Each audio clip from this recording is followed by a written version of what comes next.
विषय वस्तु है भारत के संविधान के अंतर्गत भाग एक का शीर्षक है संघ और उसका राज्य क्षेत्र। इससे संबंधित अनुच्छेद 1 से लेकर 4 तक। अनुच्छेद 1 में संघ का नाम और राज्य क्षेत्र दिया गया है। अनुच्छेद 1 के उप अनुच्छेद 1 में भारत को दिए गए नाम है भारत, इंडिया और राज्यों का संघ। अनुच्छेद 1 के 2 में कहा गया है कि राज्य और उनके राज्य क्षेत्र वे होंगे जो पहली अनुसूची में विनिर्दिष्ट हों। और अनुच्छेद 1 के 3 में कहा गया है भारत के राज्य क्षेत्र में क्या क्या शामिल होगा।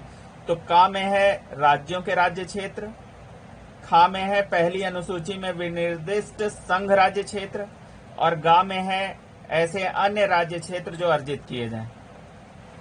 अनुच्छेद 2 में नए राज्यों के प्रवेश या स्थापना की बात कही गई है कि ऐसा भू क्षेत्र जो भारतीय अधिकार में नहीं है लेकिन अगर वो भारतीय नियंत्रण में आता है तो उसे नए राज्य के रूप में उस क्षेत्र की नए राज्य के रूप में स्थापना या उसका प्रवेश अनुच्छेद 2 के तहत होगा। अनुच्छेद 3 में भारतीय भू क्षेत्र का ही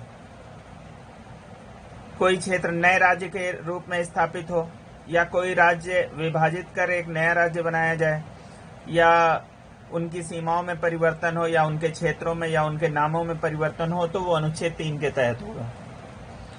अनुच्छेद 4 में प्रावधान है कि नए राज्यों का प्रवेश या गठन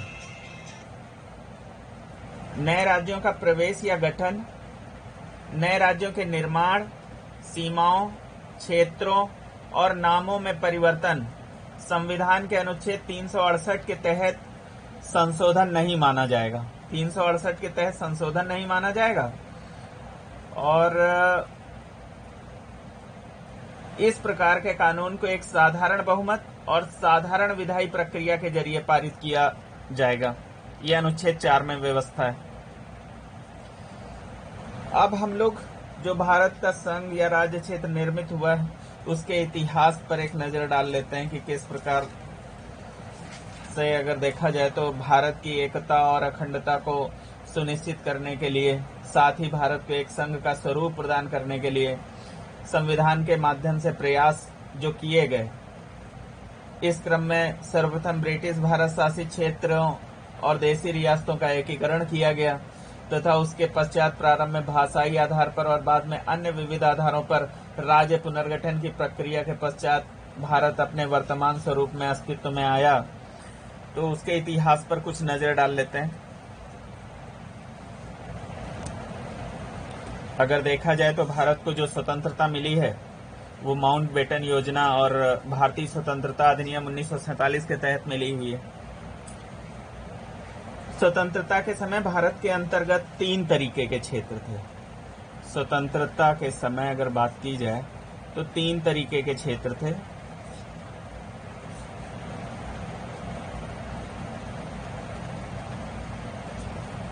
एक तो ब्रिटिश भारतीय क्षेत्र,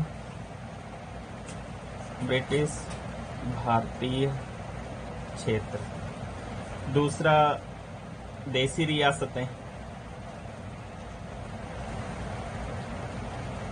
तीसरा फ्रांस और पुर्तगाल के औपनिवेशिक क्षेत्र।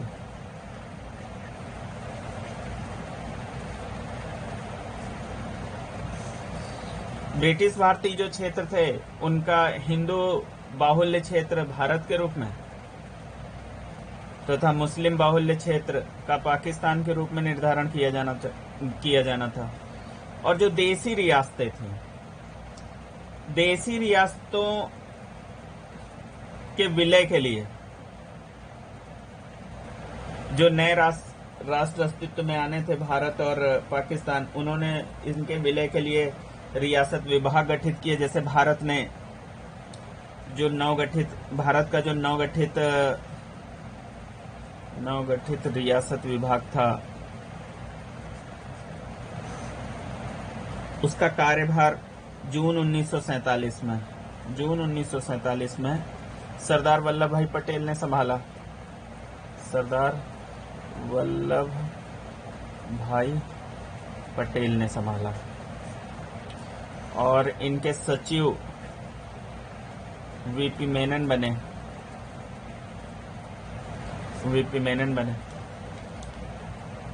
इनके समय मुख्य बाधाएं क्या थी देसी रियासतों के एकीकरण में? तो मुख्य बाधाओं में देखें तो देसी रियासतों की दो प्रमुख स्वतंत्रताएं, एक तो रियासतें स्वयं को पूर्ण स्वतंत्र घोषित रखने की इच्छा रखती थी, पूर्ण स्वतंत्र, और दूसरा वो भारत तथा पाकिस्तान दोनों में से किसी एक के साथ सम्मिलित होने की उनकी एक स्वतंत्रता थी। तो उन्हें कैसे भारत की ओर मोड़ा जाए? तो इन दोनों ही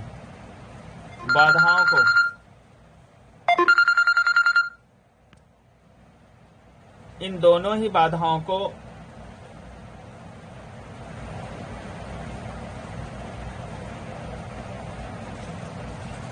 अगर देखा जाए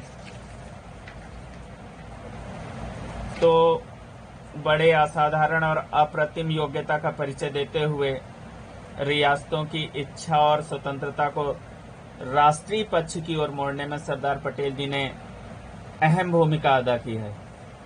इसीलिए उन्हें भारत के लौह पुरुष के रूप में परिभाषित किया गया है। लेकिन कुछ रियासतें ऐसी थीं जिन्होंने विलय में कुछ बाधाएं उत्पन्न की, जैसे जूनागढ़ गुजरात से घिरी हुई है।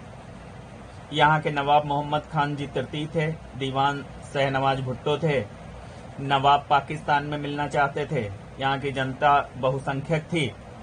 अंततः यहाँ जनमत संग्रह कराया गया 20 फरवरी 1948 को, जो भारत के पक्ष में रहा। इस प्रकार जूनागढ़ का विलय भारत में हुआ। मणिपुर की बात करें अगर, मणिपुर रियासत की, तो यहाँ के शासक बोधचंद्र सिंह स्वतंत्र रहने के पक्षधर थे, जनता भारत में शामिल होने की इच्छुक। तो यहाँ भी सार्वभौमिक मतदान कराया गया और जो भारत के पक्ष में रहा। इस प्रकार इसका 21 सितंबर 1949 को भारत में विलय हो गया। भोपाल, यहाँ के नवाब हमीदुल्लाह खान थे, जनता यहाँ की अधिकांश हिंदू थी। नवाब भारत में मिलने के पक्षधर नहीं थे, इच्छुक नहीं थे। लेकिन अंततः 1949 तक अन्य रियासतों के मार्ग का अनुकरण करके नवाब ने भारत में विलय के प्रस्ताव को स्वीकार किया। इस प्रकार भोपाल का विलय संभव हो पाया। जम्मू कश्मीर के राजा भारत की स्वतंत्रता के समय हरि सिंह थे, वो स्वतंत्र रहने के इच्छुक थे। 22 अक्टूबर को कबाइलियों ने पाकिस्तानी सेना का समर्थन पाके कश्मीर पे आक्रमण कर दिया। कश्मीर के राजा भयभीत हो गए। 24 अक्टूबर 1947 को उन्होंने महाराजा हरि सिंह 24 अक्टूबर 1947 को कश्मीर के राजा हरि सिंह ने अपने मुख्यमंत्री मेहर चंद महाजन के माध्यम से भारत से सैनिक सहायता की अपील की। 26 अक्टूबर 1947 को भारत द्वारा प्रस्तावित विलय पत्र पर राजा हरि सिंह ने हस्ताक्षर कर दिए। भारतीय सेना प्रवेश कर गई कश्मीर में और भारत और पाकिस्तान जो संघर्ष है या जो विवाद है वो भारत द्वारा सुरक्षा परिषद 1 जनवरी 1948 को ले जाया गया और 31 दिसंबर 1948 तक दोनों ही सेनाओं ने भारत व पाकिस्तान की युद्ध विराम स्वीकार कर लिया। 31 अक्टूबर 1951 को जम्मू कश्मीर संविधान सभा का गठन किया गया।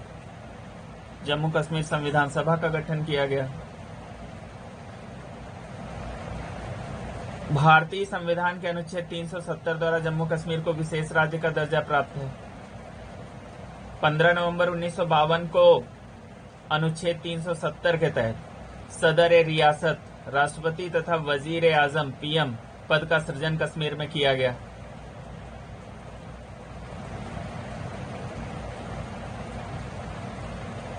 26 जनवरी 1957 को जम्मू कश्मीर राज्य का संविधान प्रभावी हुआ। 1965 में सदर रियासत और वजीर आजम के पद समाप्त कर दिए गए और सदर रियासत राज्यपाल के रूप में और वजीर आजम मुख्यमंत्री के रूप में नए पदों का सृजन हुआ। और आपने अभी देखा होगा 5 अगस्त 2019 को जम्मू कश्मीर राज्य पुनर्गठन विधेयक राज्यसभा में प्रस्तुत हुआ और पारित हुआ। 6 अगस्त 2019 को लोकसभा में पारित और 9 अगस्त 2019 को राष्ट्रपति ने इस पर साइन कर दिया और यह अधिनियम 31 अक्टूबर 2019 को प्रभावी जम्मू कश्मीर राज्य 2 केंद्र शासित प्रदेशों के रूप में विभक्त, एक तो जम्मू कश्मीर केंद्र शासित, दूसरा लद्दाख केंद्र शासित प्रदेश। ये जम्मू कश्मीर का सफर है। अगली रियासत अगर देखें तो हैदराबाद।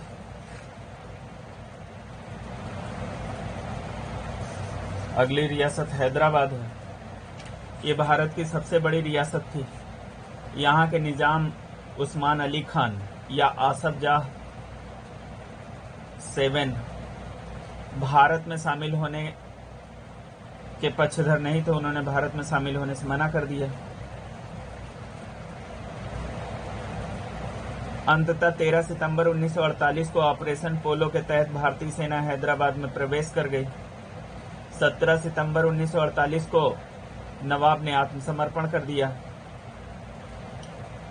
इस प्रकार हम कह सकते हैं नवंबर 1948 को पुलिस कार्रवाई द्वारा या ऑपरेशन पोलो के द्वारा हैदराबाद का भारत में विलय हो गया। स्वतंत्रता प्राप्ति के उपरांत ब्रिटिश प्रांतों और देसी रियासतों को एकीकृत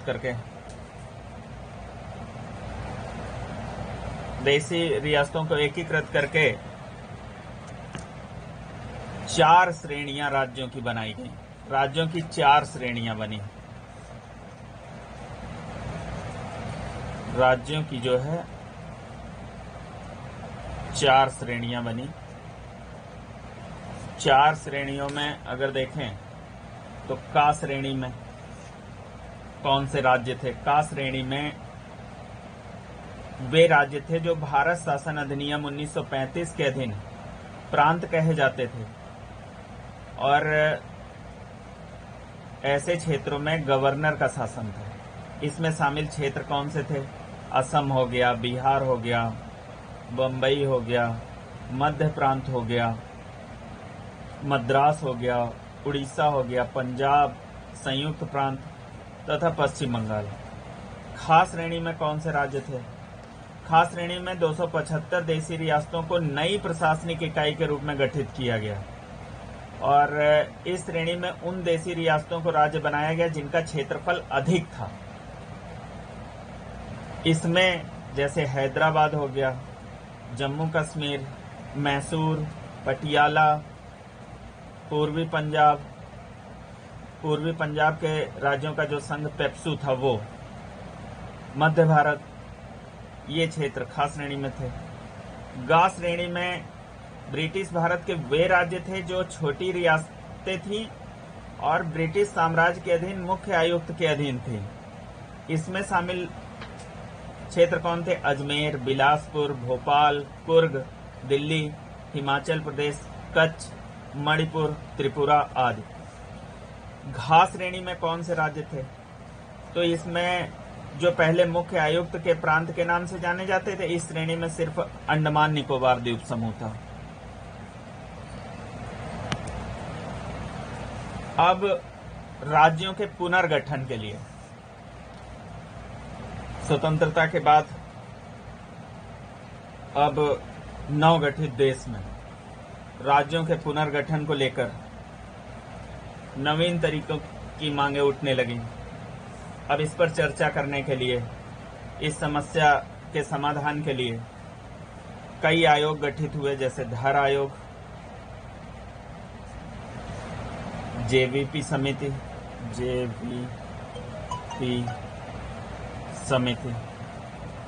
और कह सकते हैं राज्य पुनर्गठन आयोग। इन पर देख लेते हैं, इन पे चर्चा कर लेते हैं। धर आयोग का गठन जून 1948 में किया गया। इसके अध्यक्ष थे एस.के. धर। इस आयोग को भाषाई प्रांतीय आयोग भी कहते हैं। इसने दिसंबर 1948 में अपनी रिपोर्ट पेश की। इस रिपोर्ट में कहा कि नए राज्यों के गठन का आधार भाषा नहीं होगी, अपितु प्रशासनिक कार्यकुशलता होनी चाहिए। इसने जो सब सिफारिश दी उसमें प्रशासनिक कार्यकुशलता के आधार पर राज्यों के पुनर्गठन की बात कही। इस आयोग की जो रिपोर्ट थी उस पर विचार करने के लिए जेवीपी समिति बनाई गई।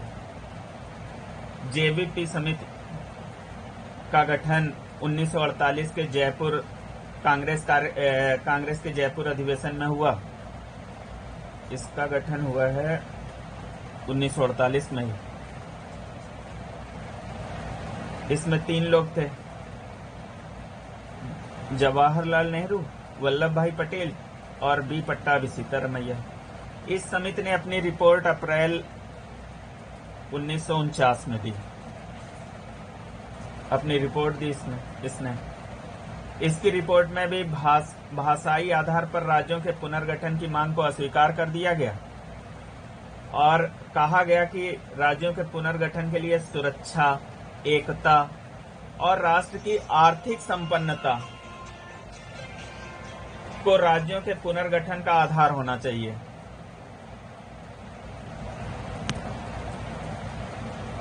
इस समिति की रिपोर्ट के बाद मद्रास राज्य के तेलुगु भाषियों द्वारा पोट्टी श्री रामल्लू के नेतृत्व में पृथक राज्य की मांग को लेकर आंदोलन तीव्र हो गया और 1952 में भाषाई आधार पर राज्य पुनर्गठन के लिए तेलुगु भाषियों के लिए रामल्लू ने आमरण अनशन किया और आमरण अनशन के दौरान इनकी मृत्यु हो गई। तो आंदोलन में और उग्रता आ गई। इसको शांत करने के लिए तत्कालीन प्रधानमंत्री जवाहरलाल नेहरू ने तेलुगु भाषियों के लिए एक अलग आंध्र प्रदेश राज्य के गठन की घोषणा कर दी। तो अक्टूबर 1953 में भाषाई आधार पर गठित भारत का पहला राज्य आंध्र प्रदेश तेलुगु भाषियों के लिए, यह मद्रास से पृथक किया गया था यह क्षेत्र। और साथ ही साथ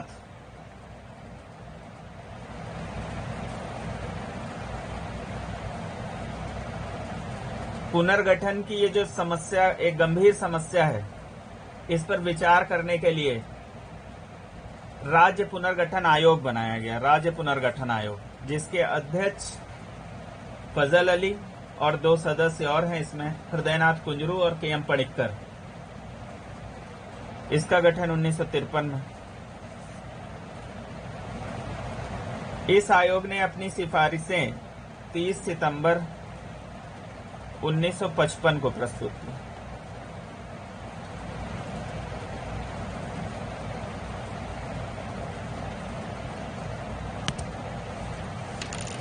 इस आयोग की सिफारिशों पर अगर चर्चा करें हम, तो एकल भाषा एवं संस्कृति के आधार पर राज्यों के पुनर्गठन को इसने नकार दिया। एकल भाषा और संस्कृति के आधार पर राज्यों के पुनर्गठन को नकार दिया तथा राज्यों के पुनर्गठन, जो राज्यों का पुनर्गठन है वो राष्ट्रीय सुरक्षा, वित्तीय एवं प्रशासनिक आवश्यकता तथा पंचवर्षीय योजनाओं की सफलता पर दृष्टि रखते हुए किया जाना चाहिए। और ABCD वही का खा गा घा वर्गों में विभाजित राज्यों को समाप्त कर दिया जाए तथा इनकी जगह 16 राज्य व 3 केंद्र शासित प्रदेशों का निर्माण किया जाए और प्रत्येक राज्य एवं पूरे देश में लोगों के कल्याण की योजना और इसका संवर्धन किया जाए। ये इस राज्य पुनर्गठन आयोग की या फजल अली आयोग की सिफारिशें थीं। इसकी सिफारिशों के आधार पर ही राज्य पुनर्गठन अधिनियम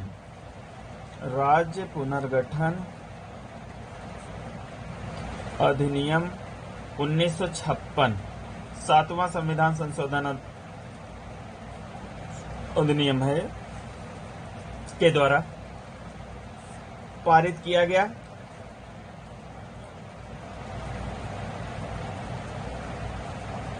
ये जुलाई 1956 में पारित किया गया। इसके तहत 14 राज्य व 6 केंद्र शासित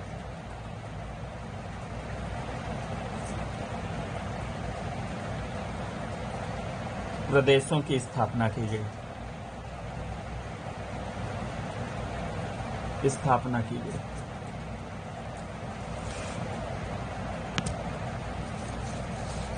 आपने देखा कि राज्य पुनर्गठन अधिनियम 1956 द्वारा 14 राज्य व 6 संघ शासित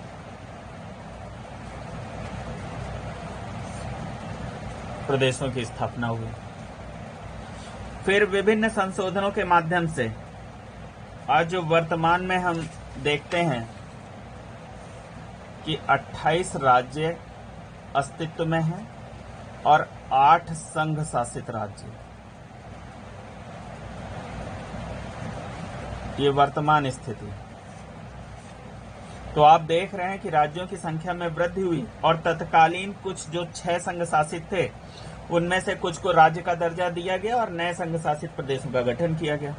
तो ये परिवर्तन समय समय पर हुआ। जैसे 14 राज्यों के बाद 15वां राज्य जो बंबई क्षेत्र था उसको विभाजित करके गुजरात 1960 में अस्तित्व में आया। 16वें राज्य के रूप में नागालैंड 1962 में। 17वें राज्य के रूप में अगर देखें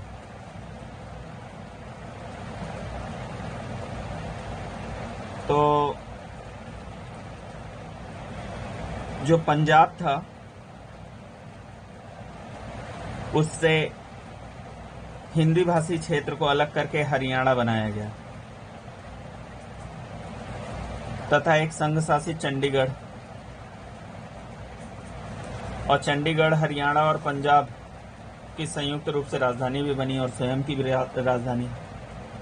18वें राज्य के रूप में हिमाचल प्रदेश अस्तित्व में आया।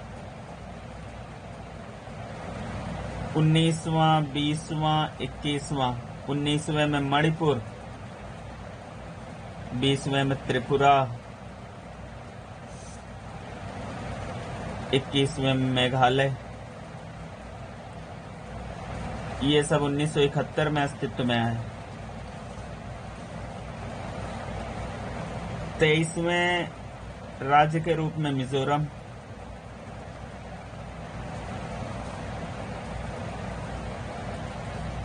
24वें राज्य के रूप में अरुणाचल प्रदेश,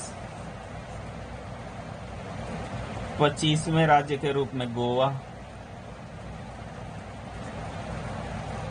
अरुणाचल प्रदेश 1986 में और गोवा 1989 में। यहाँ से क्रम परीक्षा दृष्टिकोण से महत्वपूर्ण हो जाता है। यहाँ से क्रम पर ध्यान दें। पूर्व में क्रम परीक्षा दृष्टिकोण से उतना महत्वपूर्ण नहीं है। 25वें राज्य के रूप में गोवा स्थापित हुआ। 26वें राज्य के रूप में छत्तीसगढ़ 1 नवंबर 2000 को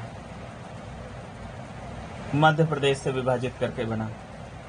27वें राज्य के रूप में उत्तराखंड 9 नवंबर 2000 को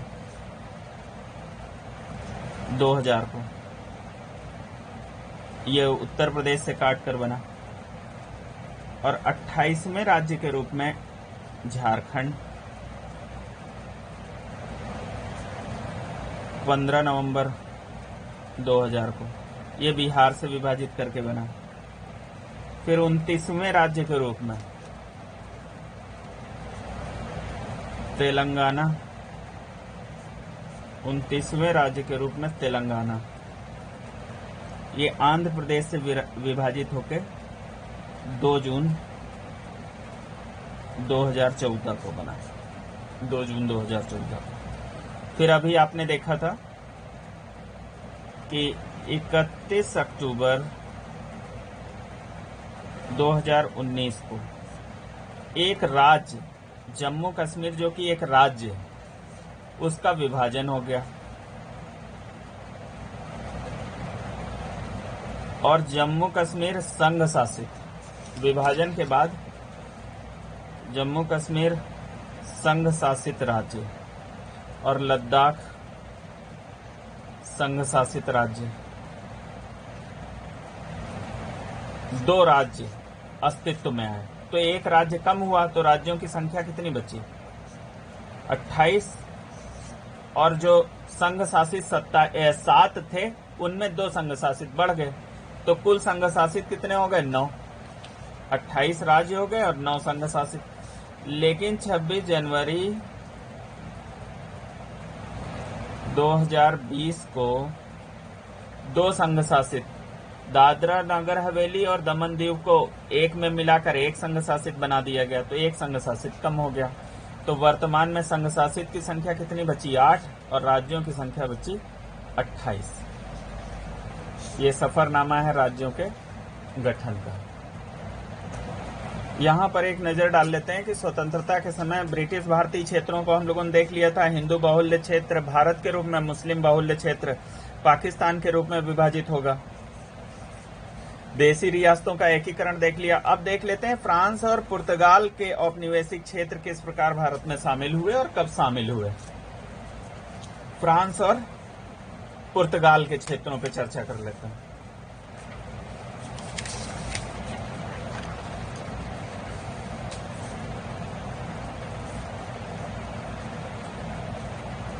फ्रांस के अगर क्षेत्र देखें तो जैसे चंद्रनगर है, चंद्रनगर ये पश्चिम बंगाल क्षेत्र में पड़ेगा। ये 1949 में भारत में शामिल हुआ, 49 में। पांडिचेरी, कराईकल, यनम और माहे।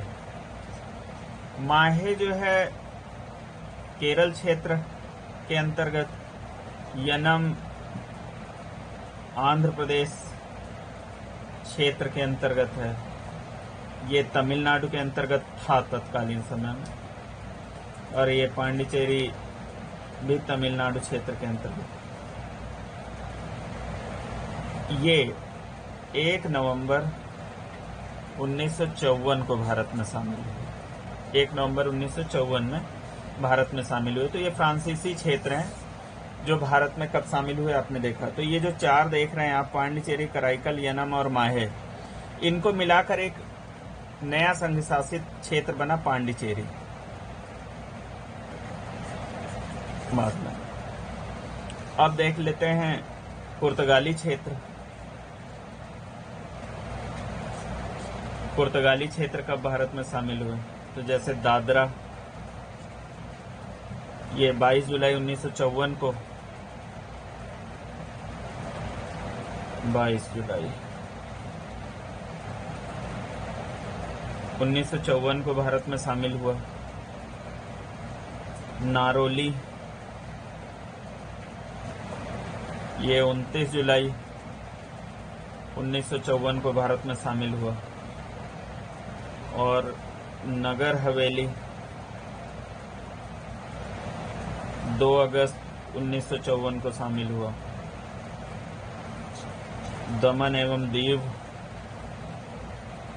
ये सब पुर्तगाली क्षेत्र हैं। ये 19 दिसंबर 1961 को। और गोवा ये भी 19 दिसंबर 1961 को भारत में शामिल हुआ। और इन सब का कानूनी हस्तांतरण, सभी का कानूनी हस्तांतरण भारत के संदर्भ में अगर देखा जाए, कानूनी रूप से इनका हस्तांतरण 1961 में ही हुआ है। तो आप देख सकते हैं ये कुछ भारत के संघ और राज्य क्षेत्र का सफरनामा था जिसको आपने देखा।